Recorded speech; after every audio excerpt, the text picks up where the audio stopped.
Hello friends, இந்த வீடியோவில் நம்ம என்ன பார்க்க போறோம்? சிஎஸ்ல ஆட்ரிபியூட் செலக்டர்ல டைட்டில் ஆட்ரிபியூட்ல ஒரு டைப் பத்தி தான் பார்க்க போறோம். நான் அதை பத்தி எக்ஸ்பிளைன் பண்றேன். இந்த இடத்துல நான் என்ன பண்ணியிருக்கேன்னா, ஒரு டியூ டேக் கிரியேட் பண்ணியிருக்கேன். அந்த டியூ டேக்ல ஒரு பி டேக் கண்டென்ட் போட்டிருக்கேன். பிளஸ் அந்த டியூ டேக்கு டைட்டில்ன்ற ஆட்ரிபியூட் கிரியேட் பண்ணி அதுக்கு ஒரு நேம் கொடுத்துருக்கேன். டெமோ -டெக்ஸ்ட்னு கொடுத்துருக்கேன். இதுல நாம என்ன பண்ண போறோம்னா, இந்த டெமோன்ற ஒரு வேர்டை மட்டும் கால் பண்ணி நம்ம எப்படி பேக்ரவுண்ட் கலரை சேஞ்ச் பண்ண முடியுமான்றது தான் இந்த வீடியோவில் பார்க்க போறோம். நான் அதை பத்தி எக்ஸ்பிளைன் பண்றேன். இந்த இடத்துல அந்த டியூ டேக்கை கால் பண்றேன். நம்ம டியூ டேக் கால் பண்ணிட்டு ஆட்ரிபியூட்டை கொடுக்கறதுக்காக இந்த இடத்துல நான் ஸ்கொயர் பிராக்கெட் யூஸ் பண்றேன்.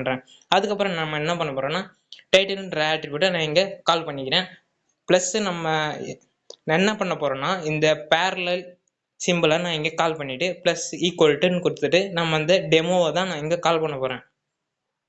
அந்த டெமோன்ற ஒரு நேமை நான் இங்க கால் பண்றேன்.